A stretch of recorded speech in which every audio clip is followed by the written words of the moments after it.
Students, welcome to Acad Excel. मैं हूं आपकी बायोलॉजी की फैकल्टी डॉक्टर नेहा बंसल। तो स्टूडेंट्स, आपको मालूम है हमने YouTube पर NSE-JS का फ्री कोर्स स्टार्ट कर दिया है। ये क्लासेस 11 सितंबर से स्टार्ट हो गई हैं बच्चों, जिसमें हम आपको फिजिक्स, केमिस्ट्री और बायोलॉजी के NSE-JS पॉइंट ऑफ व्यू से जितने भी इंपॉर्टेंट टॉपिक्स हैं उन्हें डिटेल में कराएंगे बच्चों। तो कोर्स स्टार्ट हो गया है 11 सितंबर से और ये एंड होगा 4 नवंबर को। इसके बीच में बच्चों हम आपके फाइनल टेस्ट लेंगे और साथ साथ में जैसे ही कोर्स खत्म हो जाएगा हम आपके 2 फुल सिलेबस मॉक टेस्ट लेंगे बच्चों। इसका पूरा डिटेल्ड प्लानिंग हमने कर रखी है, तो आप देख सकते हैं कि ये पूरा प्लानर है आपके सामने। इस प्लानर को आप डाउनलोड कर सकते हैं। इसका लिंक जो है वो डिस्क्रिप्शन बॉक्स में मेंशन्ड है, वहां से आप इसे डाउनलोड करिए और देखिए कि किस तरीके से आप अपनी पूरी प्रिपरेशन हमारे साथ बहुत आराम से कर सकते हैं। साथ साथ में बच्चों, इस कोर्स की सबसे खास बात है कि जो भी टॉपिक हम आपको YouTube पर पढ़ाएंगे उसके साथ एक एसोसिएटेड असाइनमेंट भी हम आपको देंगे। आप असाइनमेंट कहां से डाउनलोड कर सकते हैं? अगेन डिस्क्रिप्शन में लिंक गिवन है, वहां पर लिंक पर जाइए, आप क्लिक करिए और अपने असाइनमेंट को डाउनलोड करिए। तो जैसे ही आपका लेक्चर खत्म हो वैसे ही आप असाइनमेंट को डाउनलोड कर लिए और असाइनमेंट को सॉल्व करिए, क्योंकि नेक्स्ट डे हम आपको उस असाइनमेंट का डिटेल्ड वीडियो सॉल्यूशन भी देंगे। तो इंतजार मत करिए बच्चों, फटाफट से जुड़िए एकेड एक्सेल के साथ। आज अपने NSE-JS का एक बहुत ही इंपॉर्टेंट टॉपिक डिस्कस करेंगे, that is cell cycle and cell division. अगर मैं इसके वेटेज के बारे में बात करूं स्टूडेंट्स, तो बहुत पुराने पेपर्स को अगर आप देखेंगे 2010, 2011, 12, वहां पर इसके बहुत सारे क्वेश्चंस पूछे जाते थे। फिर बीच में एक गैप आया और इसके क्वेश्चंस थोड़े कम हो गए आना, बट रीसेंट टाइम में 2019, 2023 के पेपर को अगर अपन देखेंगे तो वापस से सेल साइकिल और सेल डिवीजन के क्वेश्चंस आए हैं बच्चों। तो टॉपिक इंपॉर्टेंट है, इंटरेस्टिंग है, कंसेप्चुअल है। तो आइए पहले समझते हैं कि इस चैप्टर में हम जब पढ़ लेंगे तो इससे हम क्या क्या समझ पाएंगे, हमारी नॉलेज क्या गेन हो जाएगी, वो देखते हैं। In this chapter we will learn about cell cycle and cell division. Cell किस तरह से डिवाइड कर रहा है, कैसे एक साइक्लिक प्रोसेस को फॉलो करता है। We will learn about equational division which is mitosis. Then we will learn about meiosis which is a reductional division जो कि gamete formation के काम में आता है। We will see how is the cell cycle regulated and what are the checkpoints। और इतना सब पढ़ने के बाद हम इन कंसेप्ट्स को लगाकर क्वेश्चंस भी सॉल्व करेंगे और साथ साथ में PYQs भी सॉल्व करेंगे। तो चलिए स्टार्ट करते हैं chapter cell cycle and cell division. Now you all know that cell is the basic unit of life. ये कंसेप्ट अपन सेल चैप्टर में ऑलरेडी समझ चुके हैं कि जो फंडामेंटल यूनिट ऑफ लाइफ है वो सेल है। अब हमारे 2 टाइप के ऑर्गेनिजम्स हैं बच्चों। We have unicellular organisms and we have unicellular organisms and we have multicellular organism। unicellular organisms को अपनी लाइफ को कंटिन्यू करने के लिए अपने सेल को डिवाइड करना ही पड़ेगा। जैसे अगर मैं बात करूं यहां पर अमीबा की, इस अमीबा को अपनी लाइफ को सस्टेन करने के लिए, अपनी स्पीशी को एक्सटिंक्शन से प्रिवेंट करने के लिए डिवाइड करना ही पड़ेगा। इसीलिए सेल डिवीजन एक बहुत ही मैंडेटरी प्रोसेस है अगर मैं यूनिसेल्युलर ऑर्गेनिजम्स के बारे में बात करूं।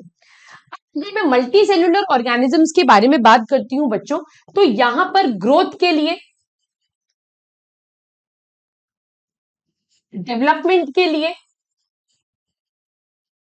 ठीक है, लाइफ को सस्टेन करने के लिए यहां पर भी सेल डिवीजन एक बहुत ही मैंडेटरी प्रोसेस है। So whether it is unicellular organism और मल्टीसेल्युलर ऑर्गेनिज्म, सेल डिवीजन एक मैंडेटरी प्रोसेस है। यस, मल्टीसेल्युलर ऑर्गेनिजम्स में कुछ सेल्स डिवाइड करते हैं, कुछ सेल्स डिवाइड नहीं करते। This all we will learn in the subsequent part of the chapter. तो चैप्टर को स्टार्ट करते हैं बच्चों। So let us first understand that what do you understand by cell cycle? तो cell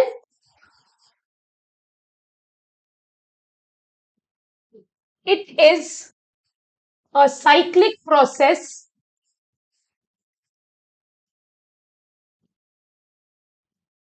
by which a cell divides into two daughter cell cell cycle क्या है बच्चों? एक साइक्लिक प्रोसेस है। साइक्लिक प्रोसेस का मतलब क्या होता है कि आपने कहीं से भी उस टॉपिक को पढ़ना स्टार्ट किया या उस प्रोसेस को पढ़ना स्टार्ट किया, घूम फिरकर आप उसी प्रोसेस के ऊपर वापस आ जाओगे। टेक्निकल टर्म में बोलूं, so the initial point and the terminal point, if it is same, then that process is called as a cyclic process। जैसे आप पढ़ते हो मेंस्ट्रुअल साइकिल है, कार्डियक साइकिल है, वैसे ही सेल साइकिल भी एक साइक्लिक प्रोसेस है जिसमें इनिशियल पॉइंट और टर्मिनल पॉइंट जो है बच्चों वो क्या रहेगा? वो सेम रहेगा। अब बात करते हैं सेल डिवीजन की।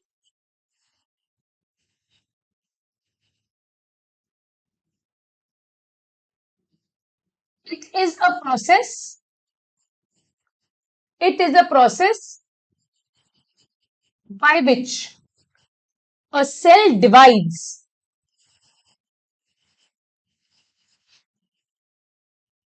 into two or more daughter cells. तो सेल साइकिल का एक हिस्सा होता है बच्चों सेल डिवीजन, ठीक है। तो सेल एक साइक्लिक प्रोसेस को फॉलो करता है और उसमें से एक पार्ट में वो क्या करता है? डिवीजन करता है। इतना समझने के बाद बच्चों अपने को नेक्स्ट इंपॉर्टेंट चीज जो समझ में आनी ही चाहिए, दैट इज, क्वेश्चन आपके माइंड में आना चाहिए, that why is a cell dividing? Cell जो है वो डिवाइड ही क्यों कर रहा है?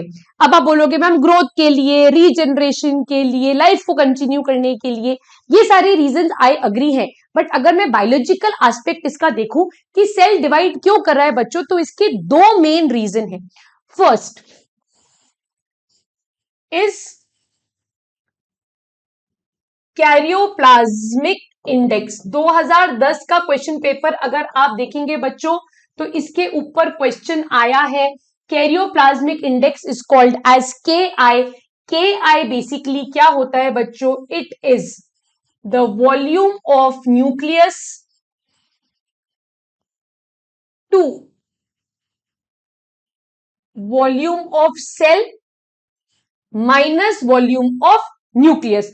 तो मैं इसको कैसे लिख सकती हूं? This is volume of nucleus by volume of cytoplasm. ये मेरी KI की वैल्यू हो गई।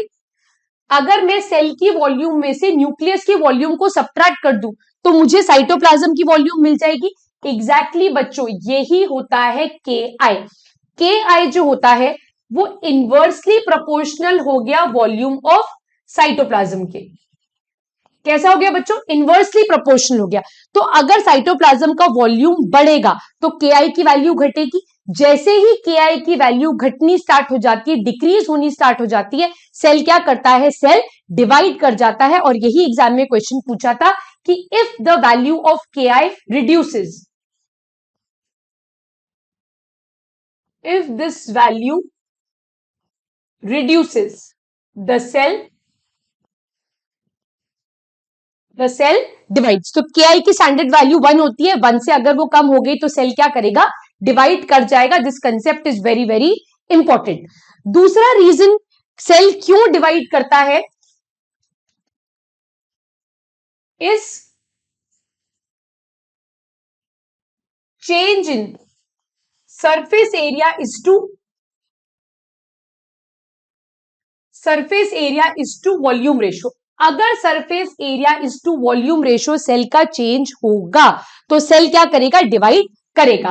अब देखो ये एक सेल है, इस सेल को अगर मैं एक क्यूब के इक्विवेलेंट मान लू, ठीक है, अगर मैं मानू कि cell is equivalent to a cube, let suppose कि सेल एक क्यूब के बराबर है, तो क्यूब का सरफेस एरिया क्या होता है बच्चों? 6a²। उसका वॉल्यूम क्या होता है? a³। That mean 6:a। मैं इसको लिख सकती हूं। अब अगर मैंने ये क्यूब कंसिडर करा, ठीक है, मैं सेल को एक क्यूब कंसिडर करा, अब a की वैल्यू एक बार मैंने 2 पुट करी, एक बार a की वैल्यू मैंने 3 पुट करी, एक बार मैंने a की वैल्यू 6 पुट कर दी, एक बार मैंने a की वैल्यू 9 पुट कर दी। अगर मैं a की वैल्यू को बढ़ाती चली जाऊंगी तो surface area is to volume ratio क्या होता चला जाएगा बच्चों? रिड्यूस होता चला जाएगा। So when when the surface area is to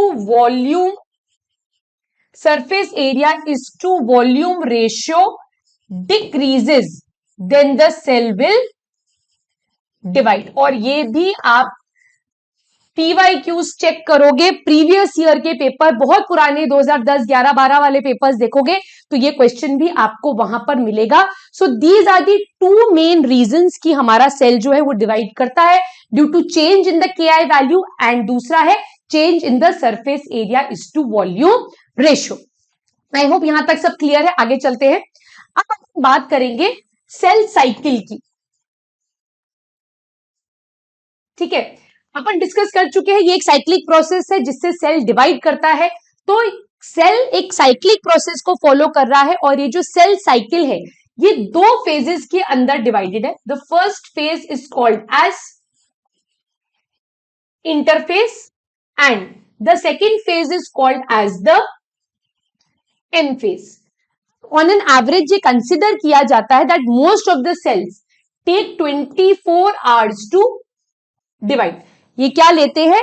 24 hours लेते हैं डिवाइड करने के लिए, जिसमें इंटरफेस अकेला ले लेता है 23 घंटे, एंड डिवीजन प्रोसेस जो होता है बच्चों वो 1 घंटे के अंदर हो जाता है. सो इंटरफेस को प्रिपरेटरी फेज बोला जाता है. ये वो फेज है जिसमें सेल अपने आप को प्रिपेयर करता है डिवाइड करने के लिए, और ये फर्दर डिवाइडेड है 3 फेजेस में, that is G1 phase, S phase and G2 phase. G1 phase, S phase and G2 phase. इसको याद रखने के लिए आप कर सकते हो गेट सेट गो. ठीक है, so this is interphase. M phase is a division phase जिसमें एक्चुअली सेल डिवाइड करता है. इक्वेशनल डिवीजन कर सकता है, रिडक्शनल डिवीजन कर सकता है. ये एम फेज फर्दर डिवाइडेड है in 2 phases, that is prophase, metaphase, anaphase and telophase. So अगर आप देखो तो पहला हो गया interphase, which is followed by prophase, metaphase, anaphase, telophase. That is, अगर आप क्रिकेट का शौक रखते हो तो आप मेरी बात से रिलेट करोगे. This is India Pakistan match after toss. तो ये सीक्वेंस आपको इस तरीके से यहां पर याद रह जाएगी. ठीक है, आगे चलते हैं. तो this is the cell cycle I was talking of. तो यहां से अगर आप देखो तो ये पूरा एक सेल साइकिल है बच्चों. इस पॉइंट से आगे बढ़ते बढ़ते बढ़ते बढ़ते यहां तक कौन सा फेज है? इंटरफेज. और ये वाला फेज जो है this is your division phase. Interphase में अगर आपको यहां ध्यान से आप देख पा रहे हो तो this is your G1 followed by S, this is G2, then we have prophase, metaphase, anaphase, telophase, which is followed by cytokinesis. cytokinesis का मतलब होता है सेल 2 डॉटर सेल्स में डिवाइड हो चुका है. ठीक है, अब एक एक करके इन फेजेस को डिस्कस करते हैं, starting with the G1 phase. This G1 phase is also called as first growth phase, और it is also called as first gap phase. ये डिवीजन के जस्ट बाद आता है तो इसको पोस्ट डिवीजन फेज भी बोला जाता है, पोस्ट माइटोटिक फेज भी बोला जाता है.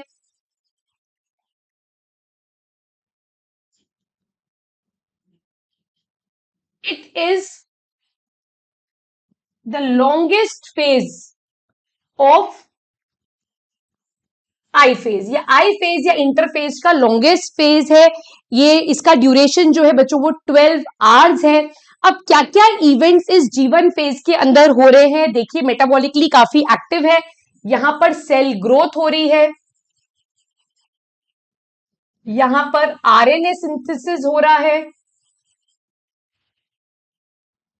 यहां पर प्रोटीन सिंथेसिस हो रहा है,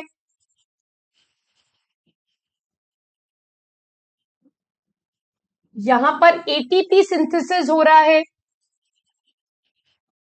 सेल ऑर्गेनेल्स बन रहे हैं, but no significant change in nucleus,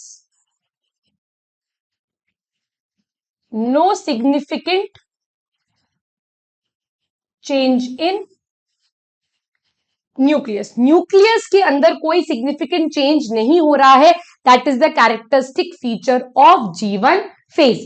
यहां पर जीवन में बच्चों अगर आप एनसीईआरटी रीड कर रहे हैं तो आप मेरी बात से रिलेट करेंगे, यहां पर एक फेज आएगा which is called as the G not phase. ठीक है, G not phase, G not phase एक ऐसा फेज है जिसमें सेल साइकिल अटक जाती है। अगर सेल जी नॉट फेज में एंटर कर गया that means the cell cycle is now arrested, cell अब आगे कंटिन्यू नहीं करेगा डिवाइड करना। यहां पर तो दो चीजें हो सकती हैं, या तो सेल टेम्पररीली अरेस्ट हो गया है या फिर सेल परमानेंटली अरेस्ट हो गया है। परमानेंटली अरेस्ट वो सेल्स होते हैं जो अपनी डिवीजन कैपेसिटी को क्या कर देते हैं, लूज कर चुके हैं, अब वो डिवाइड नहीं करेंगे, जैसे कि न्यूरॉन या हमारे कार्डियक मसल के सेल्स। बट कुछ सेल्स टेम्पररी अपनी डिवीजन कैपेसिटी को लूज कर देते हैं और जी नॉट में अटक जाते हैं, but they can reenter the cell cycle. So G one में ही एक छोटा सा फेज आप देखोगे, जी नॉट फेज। तो कई बार एग्जाम में क्वेश्चन पूछते हैं that what is the correct sequence of cell cycle, cell cycle का करेक्ट सीक्वेंस क्या होगा, तो आप इस बात पर ध्यान दीजिए, it would be G not, G one, S, G two और एम, ये करेक्ट सीक्वेंस होगा। तो जी नॉट जी1 जो है वो आपस में एक दूसरे को रिप्लेस कर सकते हैं, उसके बाद सारी चीज क्या होगी, यूनिडायरेक्शनल ही होगी। So this part is very important. Next coming on to the S phase students,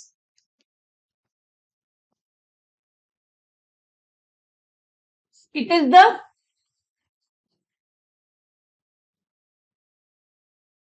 synthesis phase, it is very important phase. ये वो फेज है जहां पर डीएनए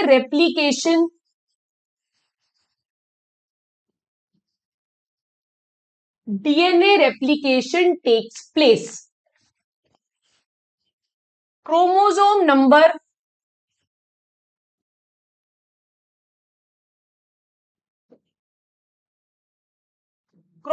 नंबर रिमेन्स सेम। अब ये जो पार्ट है यहां पर स्टूडेंट्स मैक्सिमम कंफ्यूज होते हैं बच्चों। तो अब आप यहां ध्यान से देखो, अगर मैं एक सेल ले रही हूं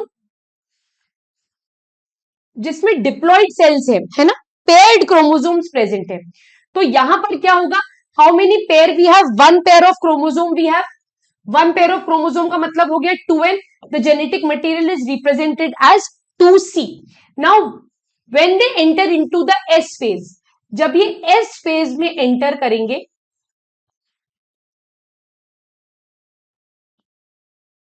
after S phase the situation would be like this. So the chromosome number remains the same, but the genetic material or the DNA content doubles. तो हमेशा क्रोमोसोम को काउंट करने के लिए बच्चों always count the number of centromere. जितने centromere आपको दिखें, जितने भी सेंट्रोमियर आपको दिख रहे हैं वो सारे क्या हैं, उतने ही क्रोमोसोम्स प्रेजेंट है, और जितनी स्ट्रैंड्स आपको दिख रही हैं उतने क्या होंगे, उतने आपके क्रोमैटिड्स यहां पर प्रेजेंट होंगे। So don't get confuse. अच्छा, अगर अब इसी सेम कंसेप्ट को बच्चों मैं हैप्लॉइड सेल पर लगाऊं, हैप्लॉइड सेल पर लेकर जाऊं, तो हैप्लॉइड में क्या होगा, एन क्रोमोसोम्स होंगे, तो एन जो है वो एन ही रहेगा, इसका सी जो है वो क्या हो जाएगा, 2c हो जाएगा। This would B for the case of haploid. तो आप एनसीईआरटी जब पढ़ रहे हैं तो इन लाइंस में आप कंफ्यूज हो जाते हैं, तो आपको कंफ्यूज नहीं होना है। 2n की अगर बात होगी बच्चों तो वो डिप्लॉइड की बात होगी, और अगर सिर्फ n की बात होगी तो वो कंडीशन क्या होगी, वो कंडीशन हैप्लॉइड के लिए होगी। Moving further in S phase, towards the end of S phase,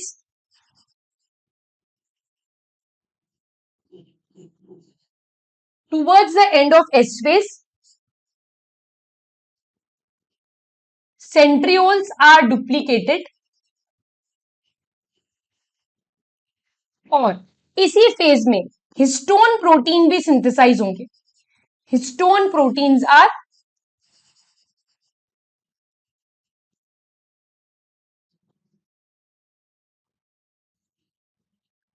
ठीक है. तो कई बार कंफ्यूजन होता है कि प्रोटीन तो हमारा पूरा जीवन में बन गया तो हिस्टोन प्रोटीन भी जीवन में बन जाएगा. नहीं बच्चों, हिस्टोन प्रोटीन जो है वो हमारे एस फेज में ही बनेगा एंड इट इज सेट. एक सेल जब एस फेज में एंटर कर गया तो बस वो कर गया, अब वो किसी की नहीं सुनेगा. Now it is bound to enter into the cell cycle and it will divide. Clear. Moving further, बात करते हैं G2 फेज की. It is called as the second growth phase और second gap phase. It is called as pre-mitotic phase या pre-division phase. यहां पर क्या होगा? Cell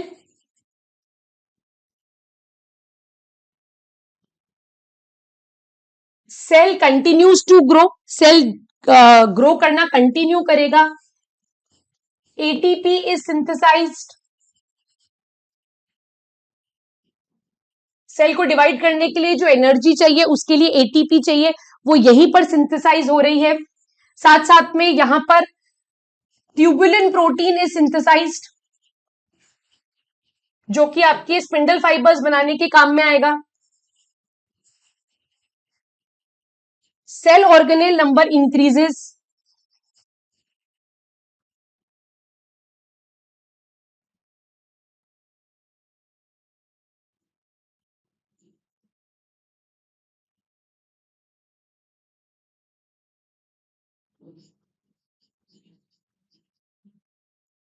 so this will all happen in your G2 phase.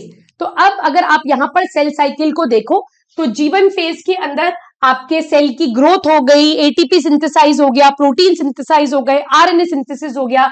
S phase में आपका सारा DNA material duplicate हो गया. उसके बाद G2 में सेल ने अपने आप को फाइनली प्रिपेयर कर लिया है that it is now ready to enter into the actual division process. तो G1 से G2 तक का समय जो है वो लगभग 23 घंटे रहता है. ठीक है.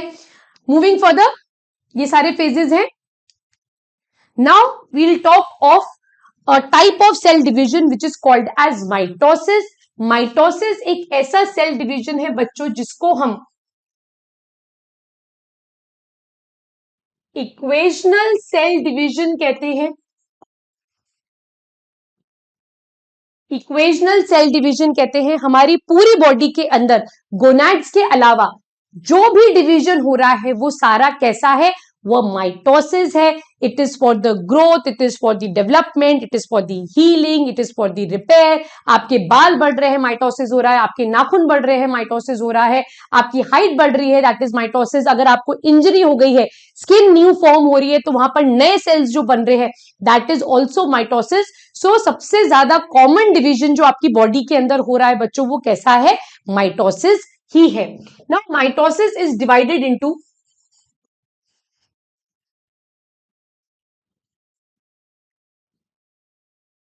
it is divided into phase,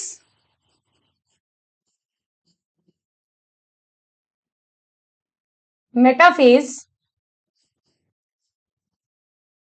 anaphase,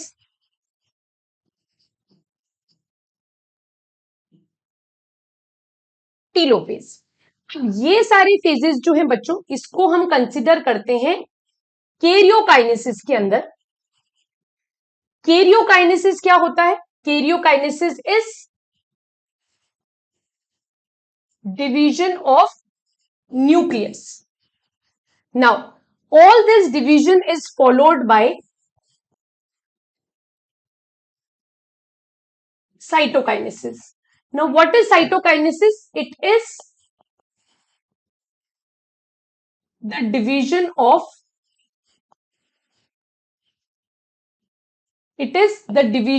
cytoplasm. So cytoplasm जब डिवाइड होगा this would ultimately result, it will result in formation of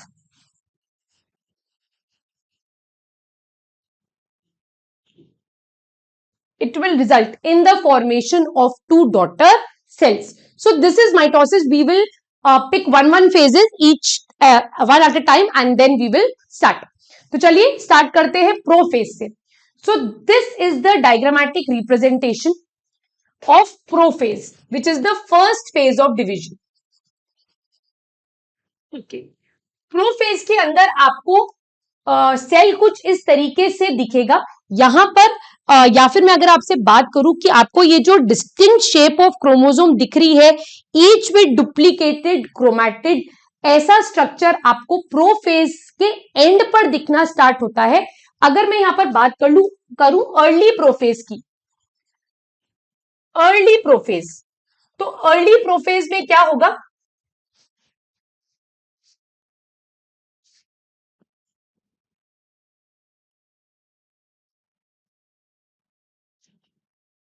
condensation of chromosome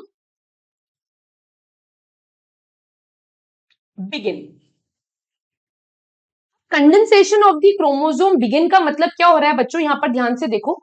इस फेज में आने से पहले, इस फेज में आने से पहले इनिशियली अगर मैं आपसे बात करूं इंटरफेज में, सो अगर ये एक सेल है इंटरफेज का, this is the nucleus of interphase, तो जितना भी क्रोमैटिन मटेरियल था हमारा वो सारा इंटैंगल्ड मास के फॉर्म में था कुछ इस तरीके से.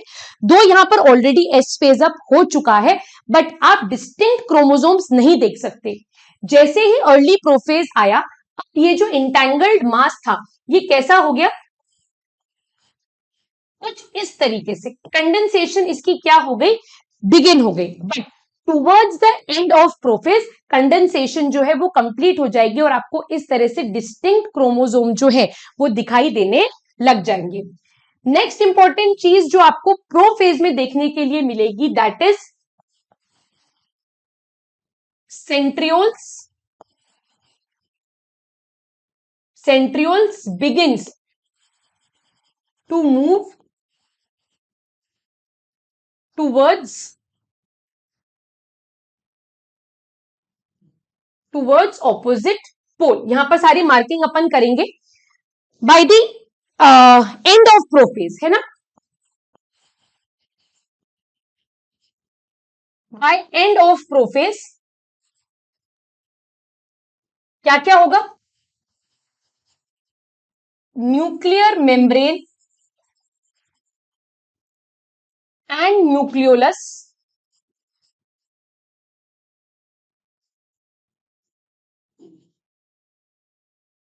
by the end of prophase, nuclear membrane and nucleolus disappear.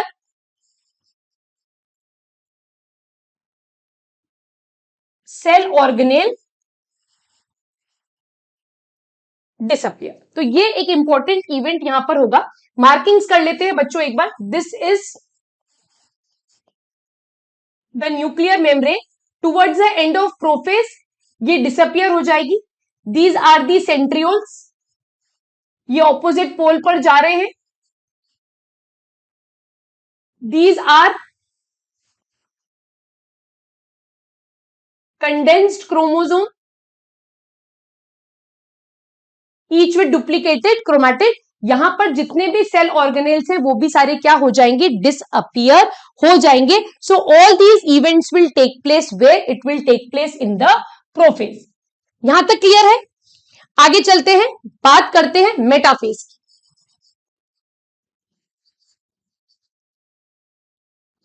Okay, metaphase में आप देखिए न्यूक्लियर मेम्ब्रेन, न्यूक्लियोलस सब कुछ क्या हो गया है, डिसअपियर हो गया है. सेंट्रियोल्स जो है वो पोल्स पर पहुंच चुके हैं. अब यहां पर क्योंकि बच्चों ध्यान रखिएगा इस बात को, क्योंकि यहां पर सेंट्रियोल्स हैं, दैट मीन्स हम किसके बारे में बात कर रहे हैं, यहां पर एनिमल सेल के बारे में बात कर रहे हैं. एनिमल सेल का डायग्राम ही यहां पर डिपिक्टेड है. याद रखना, सेल चैप्टर में भी पढ़ा है अपन ने, plant cells are devoid of centrioles. Plants के पास सेंट्रोसोम्स नहीं होते हैं. ये एनिमल सेल है, तो यहां पर क्या है, ये सेंट्रियोल है जो कि एस फेज में डुप्लीकेट हुआ था, ये ऑपोजिट पोल पर पहुंच चुका है। ये सेंट्रियोल यहां से क्या प्रोड्यूस करते हैं बच्चों, ये यहां से प्रोड्यूस करते हैं एस्टर रेज। क्या प्रोड्यूस करते हैं, ester raise.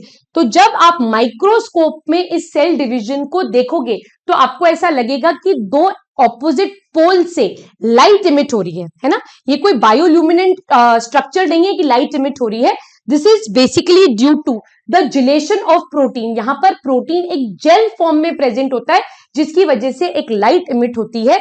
And this type of cell division which takes place by centrioles and by the presence of this aster rays, this type of cell division is called as astral mitosis or amphiastral mitosis. Plants के case में it is called as anastral mitosis. Plants के case में इसको हम क्या बोलेंगे, anastral mitosis बोलेंगे, और animals के केस में हम इसे amphiastral mitosis बोलेंगे क्योंकि यहाँ पर aster rays जो है वो प्रेजेंट है। इस फेज की सबसे खास बात है कि यहां पर क्रोमोसोम्स जो हैं वो ब्यूटीफुली एक प्लेट के ऊपर, एक इमेजिनरी लाइन के ऊपर अलाइन हो जाते हैं। And this imaginary line is called as metaphasic plate. इसको हम क्या बोलते हैं, this is called as metaphasic plate और equatorial plate. This is the best phase to study the morphology of the chromosome. Chromosome की ओवरऑल स्टडी करने के लिए सबसे बेस्ट स्टेज जो है दैट इज मेटाफेज, क्योंकि यहां पर क्रोमोसोम्स बहुत ही ब्यूटीफुली एक सेंटर पर अलाइंड है। तो इसके नोट्स लिख लेते हैं।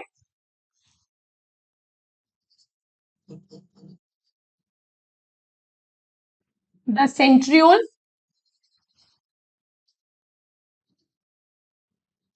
the centriole reaches the poles and produce rays called as aster rays. इसकी वजह से ही this type of mitosis is called as amphiastral.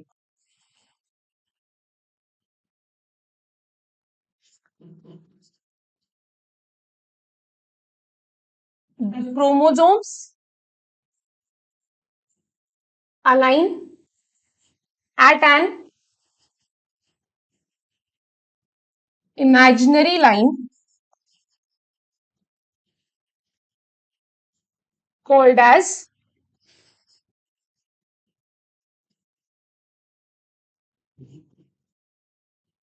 metaphasic plate.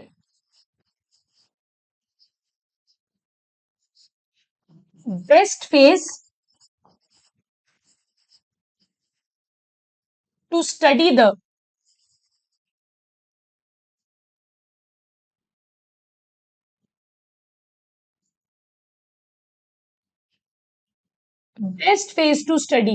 morphology of the chromosome. अब यहां पर अगर मॉर्फोलॉजी पूछी जाए, शेप, साइज, स्ट्रक्चर, सब कुछ क्रोमोसोम की स्टडी, वो मेटाफेज। स्पेसिफिकली अब आपसे कोई शेप के बारे में पूछ ले, है ना, तो शेप जो है वो आप बेस्ट स्टडी करते हो एनाफेज में। मेटाफेज के अंदर एक और ब्यूटीफुल चीज जो हो रही है बच्चों, वो ये हो रही है कि स्पिंडल फाइबर्स इस सेंट्रियोल से इमर्ज आउट हो रहे हैं and they are attaching themselves to the kinetochores of the chromosome. ये किससे अटैच हो रहे हैं, they are attaching to the kinetochore of the chromosome. तो यहां पर कुछ फाइबर्स ऐसे होते हैं बच्चों जो पोल टू पोल रन करते हैं। जो fibres pole to pole run करते हैं उनको हम बोलते हैं कंटिन्यूअस फाइबर्स,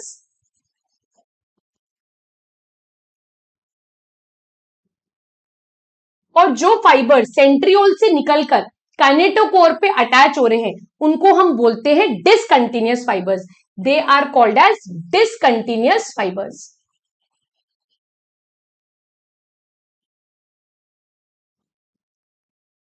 ठीक है, और एक और टाइप के फाइबर्स होते हैं जिनको हम बोलते हैं इंटरजोनल फाइबर्स, जो कि दो सिस्टर क्रोमैटिड के बीच में होते हैं, वो आपको एनाफेज में दिखेंगे। तो यहाँ पर टोटल 3 टाइप के फाइबर्स है, continuous, discontinuous and interzonal. Continuous वो होते हैं जो पोल टू पोल रन करते हैं, जो काइनेटोकोर से अटैच नहीं हो रहे हैं। डिसकंटिन्यूस वो होते हैं जो पोल से रन कर कर काइनेटोकोर पे अटैच हो रहे हैं। और इंटरजोनल वो होते हैं जो दो सिस्टर क्रोमैटिड के बीच में प्रेजेंट है, वो आपको एनाफेज में ही देखने के लिए मिलेंगे। So this is about metaphase. Moving further to the next phase which is the anaphase.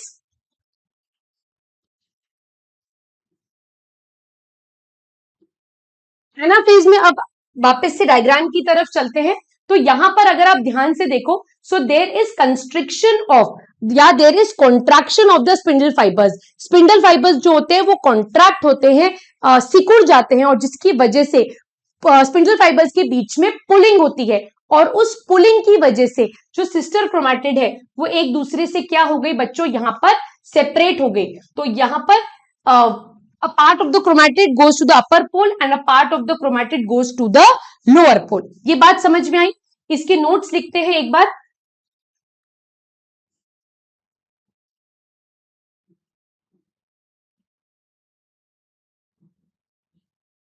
There is contraction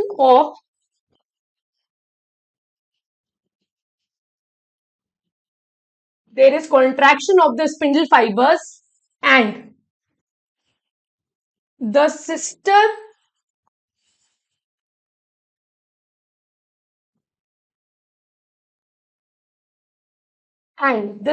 chromatids separate। Sister chromatid क्या हो गई, सेपरेट हो गई। ध्यान में रखने वाली बात है, the centromere of each chromatid always face towards the centriole। तो कई बार आपसे डायग्रामेटिक क्वेश्चन पूछा जा सकता है जिसमें वो पूछे कि which of the following phases best depicts anaphase. तो वो पार्ट, ये जो सेंट्रोमियर है, सारे सेंट्रोमियर किसको फेस करेंगे, सेंट्रियोल्स को फेस करेंगे, that will depict your anaphase. यहां से अपन क्रोमोसोम की काउंटिंग स्टार्ट करेंगे बच्चों, ये आना चाहिए, यही इंपॉर्टेंट पार्ट है इस चैप्टर का। तो एनाफेज के बाद अब अपन एक बार प्रीवियस चलते हैं और क्रोमोसोम्स गिनते हैं, ठीक है। So how many chromosomes you are finding here, जितने सेंट्रोमियर उतने chromosome, 1 2 3 4। So we have total 4 chromosomes या 2 pair of chromosomes. So this would be your n count. How many chromatid, 1 2 3 4 5 6 7 8 chromatids we have here. ये clear है बात, ये आपको clear होना चाहिए एकदम। आगे चलते हैं, मेटाफेज में देखते हैं how many chromosomes, your n is equal to 4, your chromatid is equal to 8। और अगर आप पेयर में लेकर चल रहे हो तो आप पेयर से भी काउंट कर सकते हो, पर मैं हमेशा एडवाइस करती हूं कि पहले एक बार सिंगल काउंट कर लो, उसके बाद आप उसे पेयर में ले जाओ, तो वहां पर आपकी कैलकुलेशन मिस्टेक कभी भी नहीं होगी। एनाफेज में देखते हैं, यही सबसे इंपॉर्टेंट पार्ट है इस चैप्टर का। यहां पर आप देखिए पूरा सेल इन टोटालिटी अगर मैं लू, 1 2 3 4 5 6 7 8, दैट मीन्स मेरा क्रोमोसोम काउंट कितना हो गया,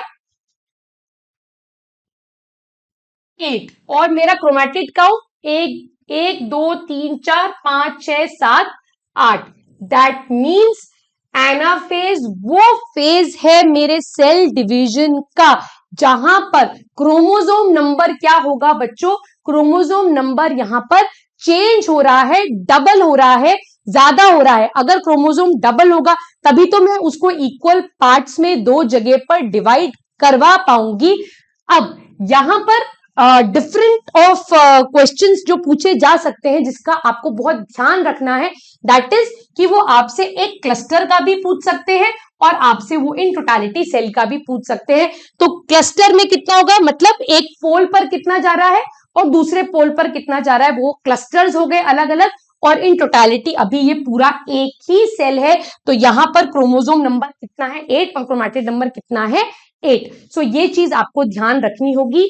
ये वो फेज है जहां पर आप क्रोमोसोम की शेप को स्टडी कर सकते हैं। So this is about anaphase. Next आते हैं टीलोफेज पर।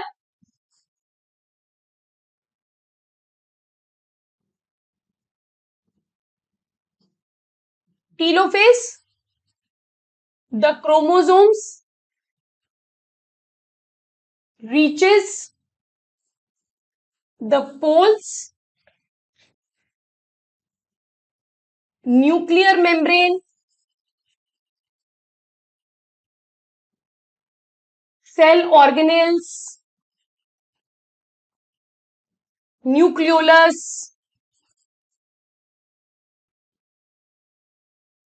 reappear। ठीक है, it is regarded as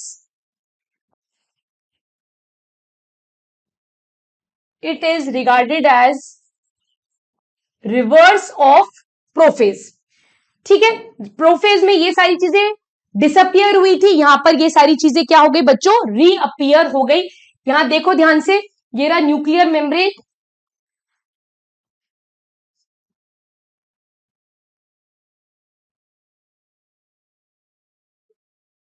ठीक। अब यहां पर क्रोमोसोम्स देखो, अभी भी दो डॉटर सेल्स बने नहीं है। So how many chromosomes you have here, 4। How many chromatid you have here, 4। here also you have 4 and chromatid also you have 4 here। तो यहां पर अब साइटोकाइनेसिस की प्रोसेस जो है वो बिगिन हो गई है। The cell has begin to constrict. जब तक ये दो डॉटर सेल्स में डिवाइड नहीं हो जाता तब तक आप इन टोटालिटी से एक ही सेल लोगे। अगर वो आपसे क्लस्टर पूछता है तो आपको अकॉर्डिंगली ये चीज आंसर करनी पड़ेगी। So telophase marks the end of karyokinesis.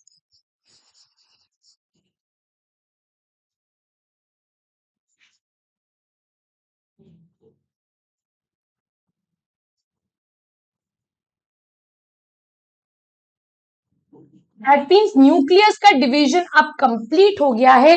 What will follow now will be called as cytokinesis. So next अपन देखेंगे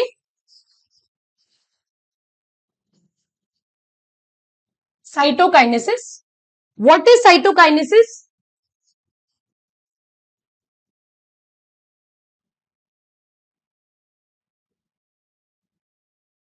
It is the division of cytoplasm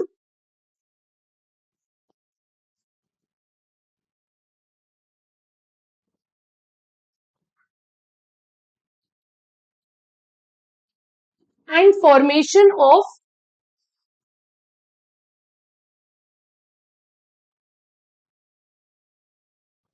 formation of two daughter cells।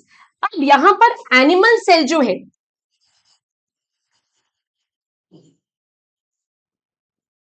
उसका cytokinesis होता है। Suppose this is a animal cell, it is showing cytokinesis. So the cytokinesis is by constriction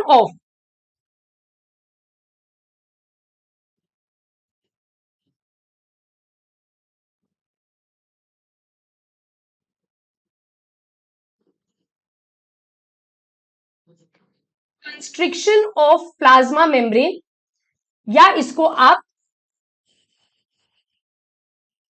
furrow formation या cleavage formation भी बोलते हो। मतलब बाहर से अंदर की तरफ क्या होगा, साइटोकाइनेसिस का प्रोसेस होगा। लेकिन अगर मैं यहां पर बात करूं प्लांट सेल की, सो प्लांट सेल में ये फरो फॉर्मेशन पॉसिबल नहीं है क्योंकि उसके बाहर सेल वॉल प्रेजेंट होती है बच्चों। तो प्लांट सेल के केस में क्या होता है, जो स्पिंडल फाइबर्स हैं, दो स्पिंडल फाइबर्स परसिस्ट, वो डिसअपियर नहीं होते हैं, वो डिसॉल्व नहीं होते हैं एनाफेज में, they persist and those spindle fibres are now called as phragmoplast. उनको हम क्या बोलते हैं, they are called as phragmoplast. And यहां पर बनेगी सेल प्लेट। सेल प्लेट किसकी मदद से बनेगी, गोल्जी बॉडी, वेसाइकल्स की मदद से क्या बनेगी, सेल प्लेट बनेगी। And it will divide the plant cell into two halves.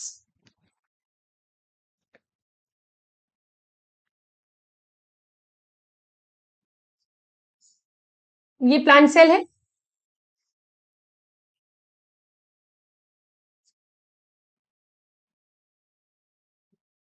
तो यहां पर इस तरीके से सेल प्लेट बनेगी। So this is basically cell plate. So the cell plate is dividing the plant cell into two cells. यहां पर पूरा क्रोमैटिन मटेरियल है, ये दो सेल्स में डिवाइड हो गया। Now this cell plate forms a continuous layer. फिर बाद में ये सेल प्लेट जो है ये पूरी जुड़ जाएगी। ये सेल प्लेट जो है ये सेल प्लेट जो है ये पूरी जुड़ जाएगी and it will form the middle lamella. और ये क्या बना लेगी? It will form it will form it will form the middle lamella and the cell wall will be followed. The cell wall would be formed later. So this is how a plant cell is dividing by cell plate formation. और cell plate जो है वो क्या बना रही है? middle lamella बना रही है। यहां पर ध्यान रखने वाली बात ये है, सेल प्लेट जो है वो हमेशा अंदर से बाहर की तरफ बनेगी, whereas एनिमल सेल के केस में एनिमल सेल के केस में बाहर से अंदर की तरफ चीजें जो होंगी मूव करेंगी, प्लाज्मा मेम्ब्रेन अंदर की तरफ कंस्ट्रिक्ट करेगा, तब ये डिवाइड होगा। बट प्लांट के केस में ये अंदर से बाहर की तरफ बनेगा। तो ये एक पॉइंट ऑफ डिफरेंस है जो आपको यहां पर पता होना चाहिए। तो प्लांट सेल के केस में कभी भी फरो फॉर्मेशन नहीं होगी, क्लीवेज फॉर्मेशन नहीं होगी। The cytokinesis takes place with the help of cell plate which will ultimately form middle lamella. और मिडिल लैमिला क्या है? It is the cementing material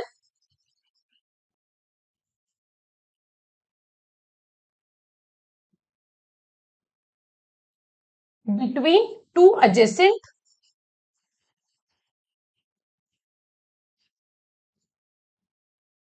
cell walls.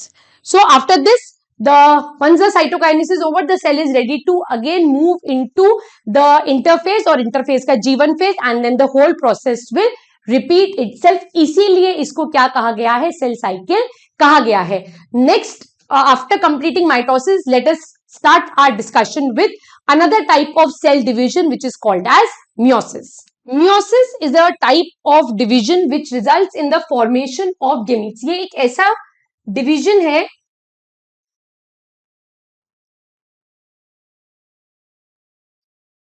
it results in the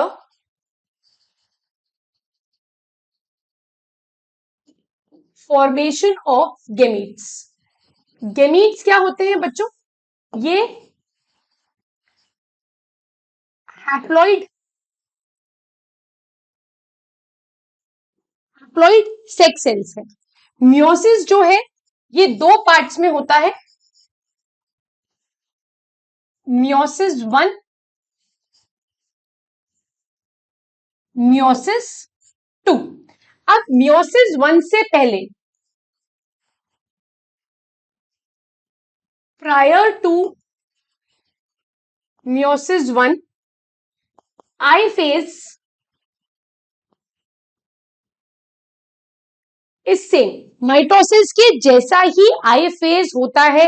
G1 में same चीजें होंगी, S में वही चीजें होंगी, G2 में वही होगी, और उसके बाद आप कौन से पार्ट पर आ जाओगे? आप M1 पर आ जाओगे, दैट इज मियोसिस 1 पर आ जाओगे।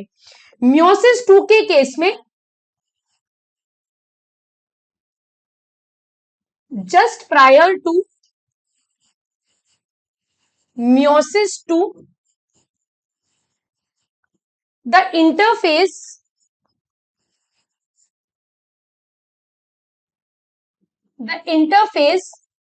is either absent or very less duration or of very less duration, and it is called as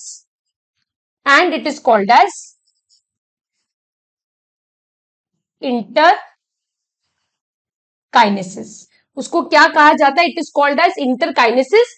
inter का मतलब होता है बीच में, काइनेसिस का मतलब हो गया डिवीजन। तो डिवीजन के बीच में एक छोटा सा प्रिपरेटरी फेज है अगर है तो that is called as interkinesis. ऐसा क्यों होता है ये सब्सिक्वेंटली अपन जैसे जैसे मियोसिस डिस्कस करेंगे वैसे वैसे मैं आपको यहां पर बताती चली जाऊंगी।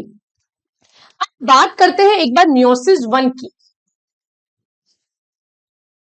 मियोसिस वन कॉम्प्लेक्स प्रोसेस है। It is divided into further sub phases that is prophase one. This prophase one is further divided into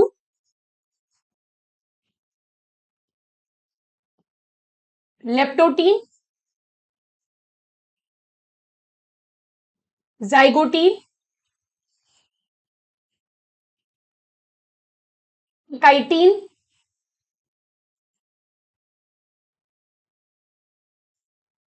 diplotene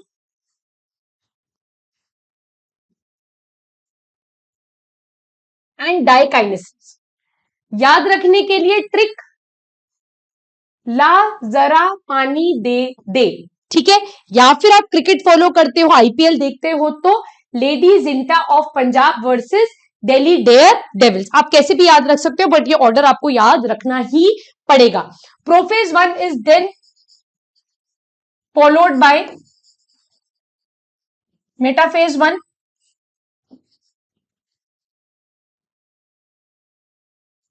anaphase one and telophase 1. So these are the sub phases of your meiosis 1.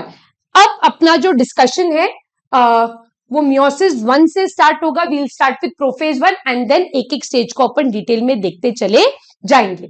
तो चलिए start करते हैं। Prophase 1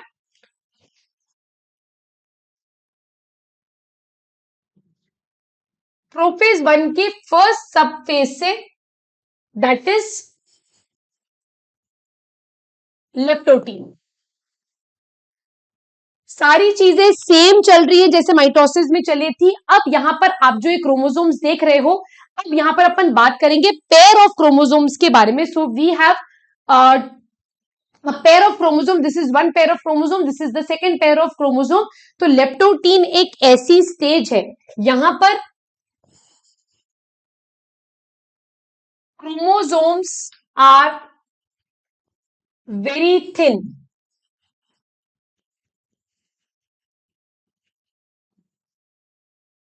they appear like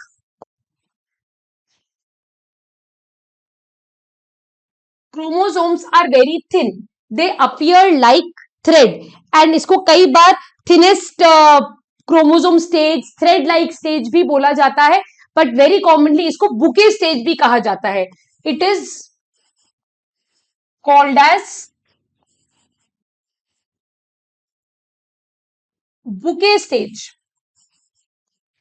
यहां पर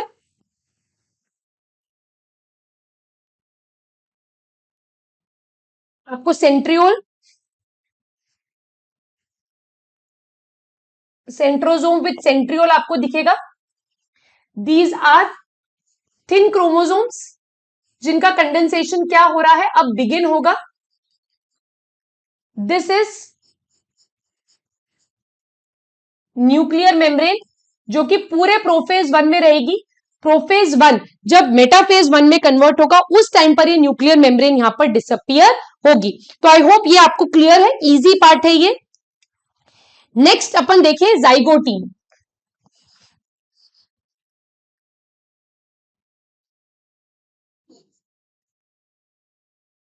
zygotene यहां ध्यान से देखो आप, यहां पर न्यूक्लियर मेम्ब्रेन प्रेजेंट है, ठीक है। दीज आर सेंट्रियोल, सेंट्रियोल्स पोल पर जाना स्टार्ट हो गए हैं। The condensation of the chromosome is complete here.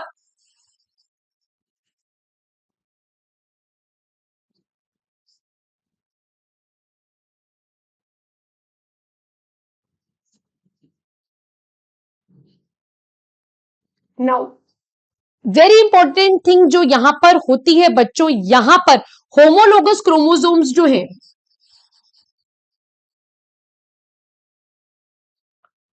यहां पर होमोलोगस क्रोमोसोम्स जो है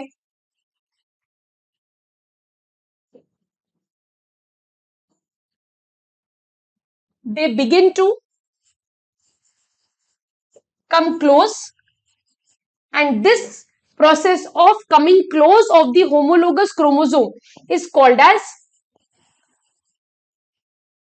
synapses. This is called as synapses. homologous chromosomes जो है वो एक दूसरे के पास आ जाते हैं and that is called as synapses. they form a complex. They form a complex and the name of the complex is synaptonemal complex. इसी को टेट्राड और इसी को बाइवेलेंट कहा जाता है बच्चों.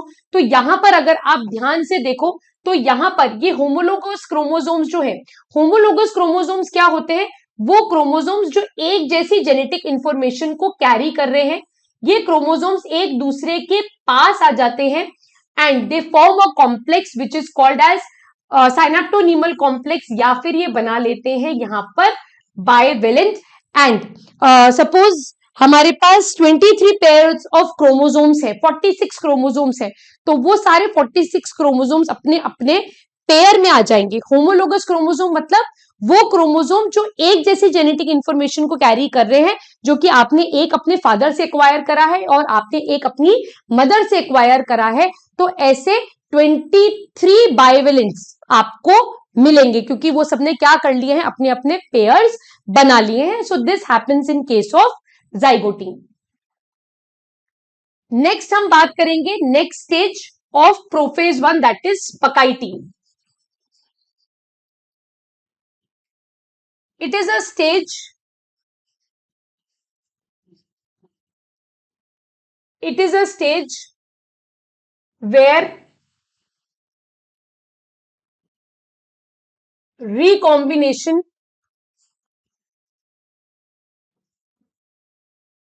it is a stage where recombination takes place. that means ये वो stage है, it is a stage where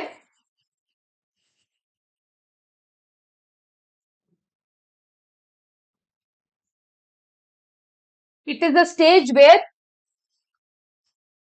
it is a stage where crossing over takes place. अगर आप यहां ध्यान से देख पा रहे हैं बच्चों तो देखिए ये एक होमोलोगस क्रोमोसोम का पेयर है.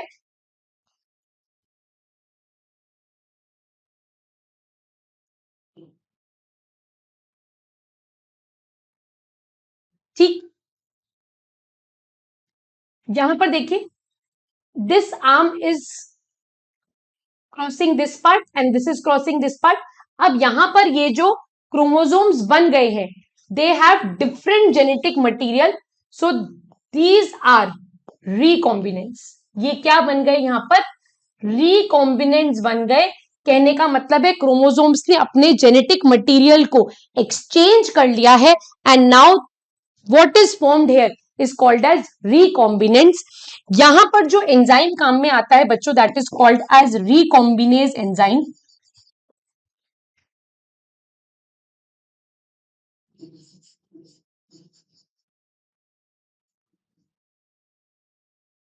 रिकॉम्बिनेज में न्यूक्लियस क्रोमोसोम को तोड़ने का काम करेगा, लाइगेज उसे टाई करने का काम करेगा.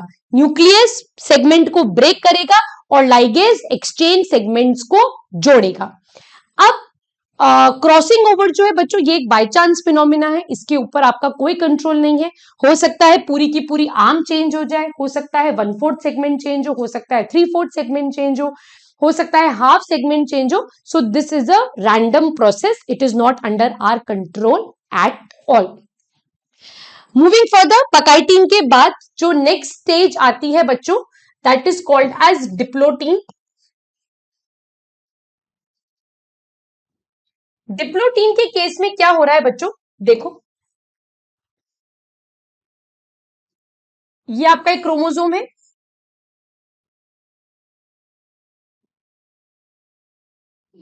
दिस इज अनदर क्रोमोसोम, इन दोनों के बीच में क्रॉसिंग ओवर हुई है. So this is the exchange part present here. This is the exchange part which is present here. So after the process of crossing over is done, once crossing over is done, the chromosomes begin, the homologous chromosome begins to separate from one another.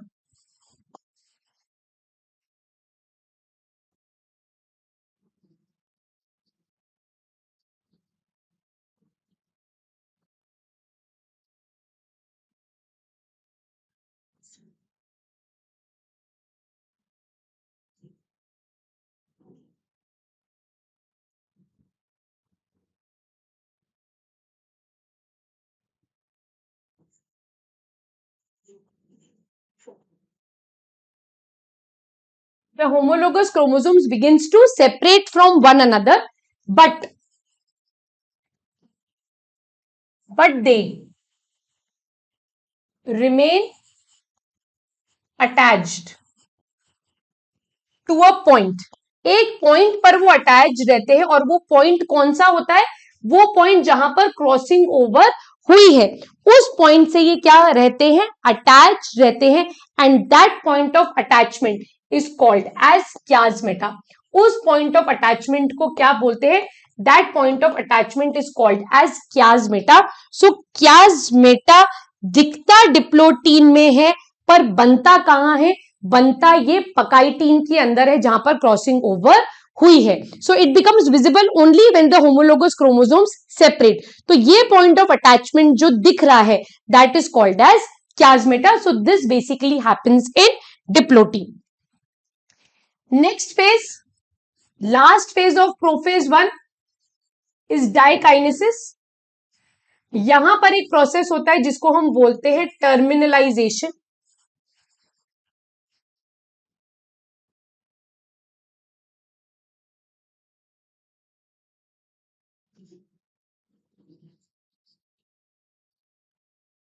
The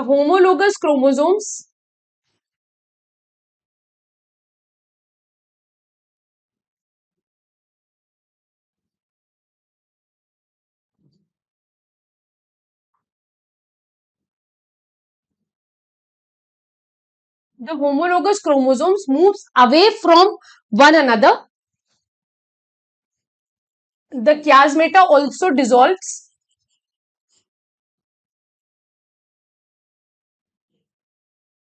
That means homologous chromosomes एक दूसरे से दूर दूर हो गए, chiasmata भी dissolve हो गया.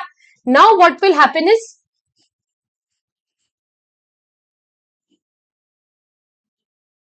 nuclear membrane, nucleolus,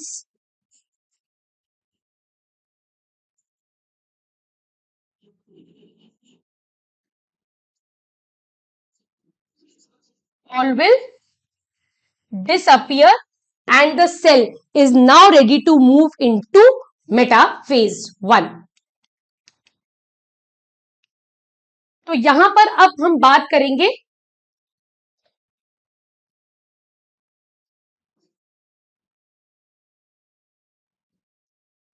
मेटाफेज 1 की. मेटाफेज 1 के अंदर क्या होगा? बच्चों ध्यान से देखो.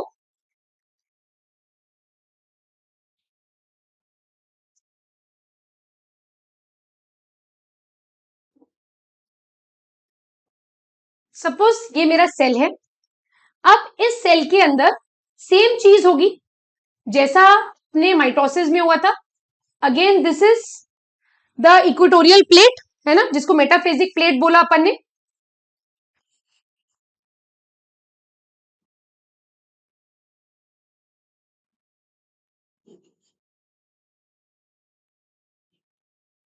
ठीक, यहां पर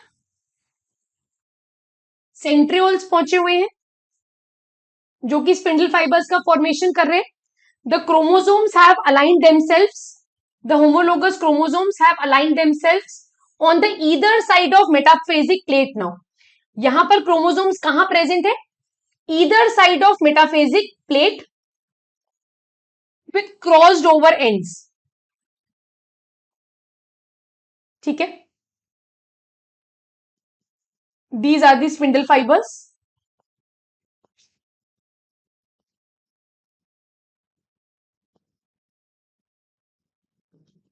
ठीक है, so this is a homologous chromosome. ऐसे आप कितने भी बना सकते हो, 46 भी लेकर चल सकते हो। ठीक है, मैं यहां पर 1 पेयर लेकर चल रही हूं। सो अब अगर मैं यहां पर क्रोमोसोम्स काउंट करूं, सो टोटल मेरे पास 2 क्रोमोसोम्स है और मेरे पास 4 क्रोमैटिड है।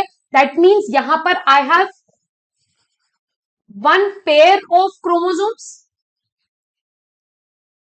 ठीक है, ईच विद replicated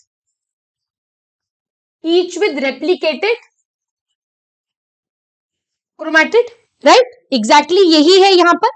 तो मेटाफेज 1 में हो क्या रहा है, homologous chromosome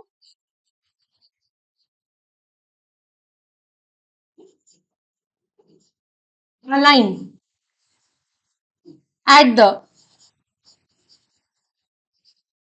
either side of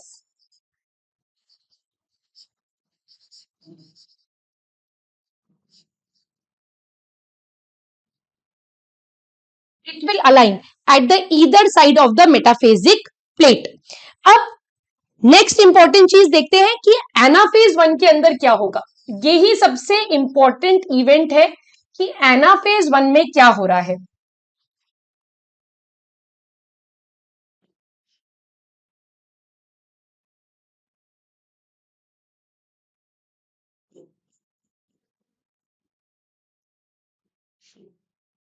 centrioles, spindle fibres, ये सब कुछ सेम है, यहां पर कोई चेंज नहीं होगा। एनाफेज में वापस से स्पिंडल फाइबर्स जो होंगे वो क्या करेंगे, कंस्ट्रिक्ट कर जाएंगे, कॉन्ट्रैक्ट कर जाएंगे। अब यहां पर देखिए, यहां पर होगा क्या,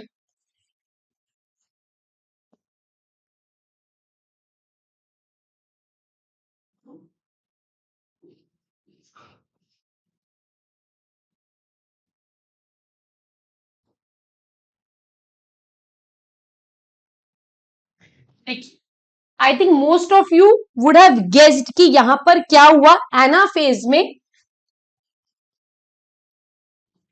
there is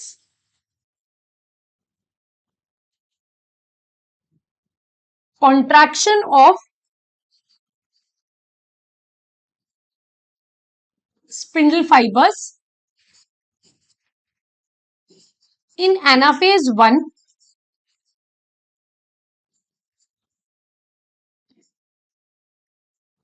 there is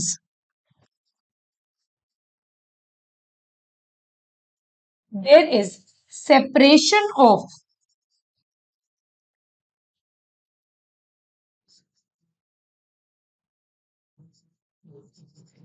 in anaphase 1 there is separation of homologous chromosomes. यहां पर सिस्टर क्रोमैटिड सेपरेट नहीं हो रही है, यहां पर होमोलोगस क्रोमोसोम ही एक दूसरे से सेपरेट हो गए।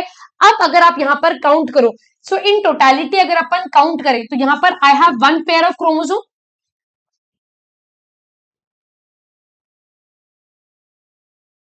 यानी 2 क्रोमोसोम है मेरे पास और टोटल मेरे पास यहां पर 4 क्रोमैटिड है। So if I compare this to anaphase of mitosis, तो वहां पर क्रोमोसोम नंबर डबल हो रहा था, बट यहां पर क्रोमोसोम नंबर भी सेम रहता है। This is a very important part of anaphase 1। I hope this is absolutely clear to you. यहां पर सिस्टर क्रोमैटिड सेपरेट नहीं होती है एज माइटोसिस। मैं यहां पर एक नोट लगाकर लिख देती हूं ताकि आपको क्लियरली याद रहे।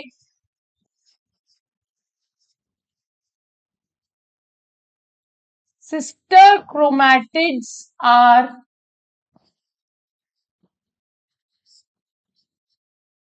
not separated as mitosis. So this is very important. आगे चले, टीलोफेज 1 देखते हैं।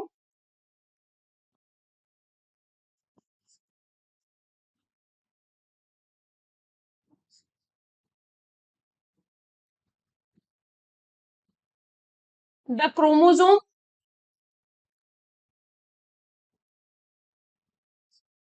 reaches the pole,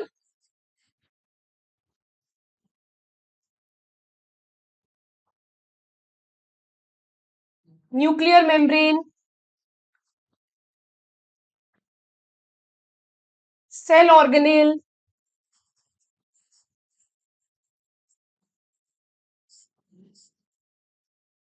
nucleolus reappear. This marks the end of karyokinesis. Then this would be followed by cytokinesis. अब देखिए साइटोकाइनेसिस में क्या होगा.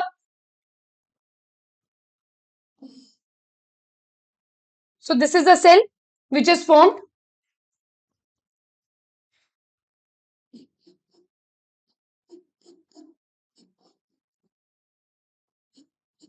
इस तरीके से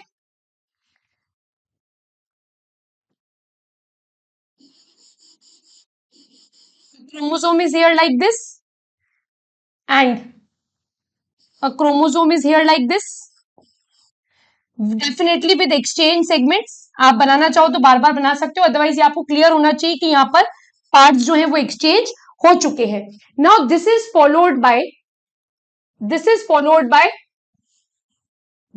फॉलोड बाय साइटोकाइनेसिस. अब यहाँ पर दो सेल्स बन जाएंगे. देखिए this is the beauty of meiosis 1. ठीक,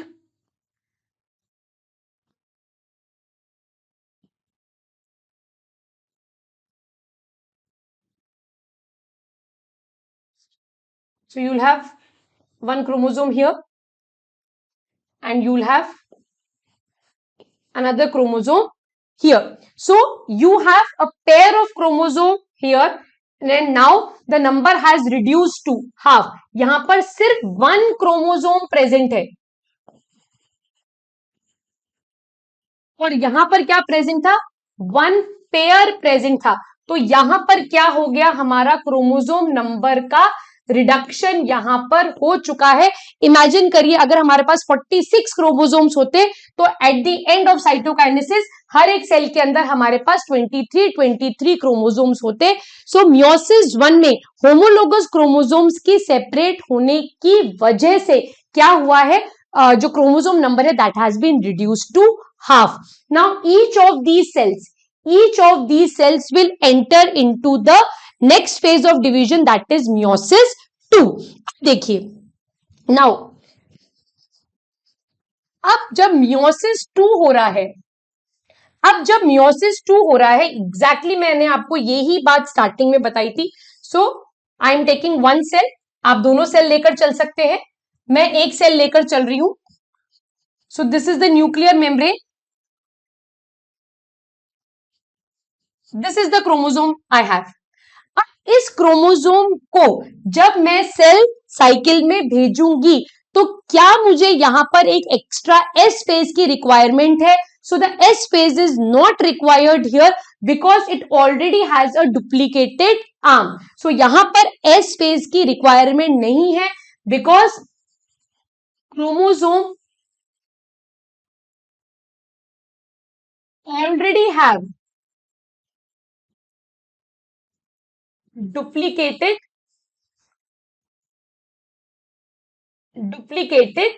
chromatid. That means यहां पर मेरा क्रोमोसोम नंबर n है बट मेरा डीएनए कंटेंट कितना है 2C.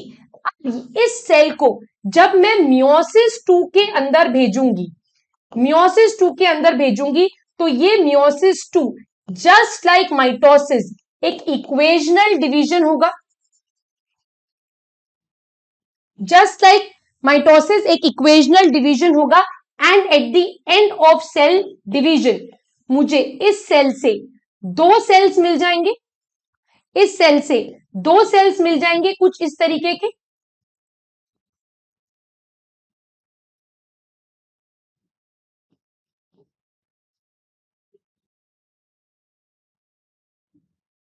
One chromosome each and one chromatid each. So this is your meiosis 2. अगर आप दोनों सेल्स को लेकर गए तो यहां से आपको दो सेल्स मिलेंगे हैप्लॉइड और यहां से आपको 2 सेल्स मिलेंगे. So by the end of meiosis 2 you will have 4 haploid cells. So this is the beauty of your meiosis 1 and meiosis 2. इस डायग्राम से देख लेते हैं कि आपको और क्लैरिटी आ जाए. So this is prophase 2. 2 cells ले लिए इन्होंने, cell 1, cell 2. See this is one chromosome, this is one chromosome with duplicated arms and ये क्रॉसिंग ओवर जा चुके हैं और ये ऑलरेडी अपने पार्टनर से सेपरेट हो चुके हैं. So here we have 2 chromosomes and 4 chromatid. So this is your prophase 2, n is equal to 2. ये देखिए, फिर ये मेटाफेज 2 पर आया जिसमें ये इक्वेटोरियल प्लेट पर अलाइन हो गया. ठीक है, एनाफेज 2 पर आया, यहां पर सिस्टर क्रोमैटिड जो है बच्चों वो ध्यान से देखो सेपरेट हो गई है. जब सेपरेट हो गई है so you have 4 chromosomes, 4 chromatid that is entering into your telophase 2. Telophase के अंदर यहां पर आप देखो न्यूक्लियर मेम्ब्रेन जब बन गई है, हर एक न्यूक्लियर मेम्ब्रेन के अंदर यू हैव 2 क्रोमोसोम साइटोकाइनेसिस हुआ. सो टोटल 4 सेल्स बन गई with 2 chromosomes and each chromosome having 1 chromatid each. तो ये यहां पर आपका क्या हो जाएगा, आपका मियोसिस 2 कंप्लीट हो जाएगा. कहने का मतलब है अगर मैं इसको ह्यूमन सेल के ऊपर अप्लाई करूं बच्चों, तो आपने स्टार्ट किया 46 क्रोमोसोम से. ये 46 chromosomes with their duplicated chromatid, ठीक है, कि 92 क्रोमैटिड के साथ मियोसिस 1 में गए. ये सेपरेट होकर हो गए आपकी 23 chromosomes with 46 chromatid. Now this cell when enters into your meiosis 2, at the end you will have 23 chromosomes with 23 chromatid. I will suggest you please इसको ड्रॉ कर करके देखो. टेक 4 क्रोमोसोम्स, टेक 8 क्रोमोसोम्स, और आपके पास टाइम है तो please take 23 pair of chromosomes and draw and find out the calculations. So this is your meiosis 2 in detail. Now moving further, we come on to a very important topic, that is cell cycle regulation. Mitosis हो रहा है, meiosis हो रहा है, किस तरीके से हमारी सेल साइकिल रेगुलेट हो रही है ये हमें देखना पड़ेगा बच्चों. So the cell cycle is regulated bye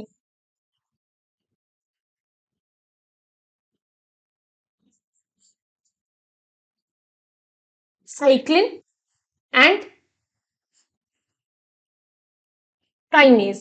और ये kinase जो है they are called as CDKs, that is cyclin dependent kinase.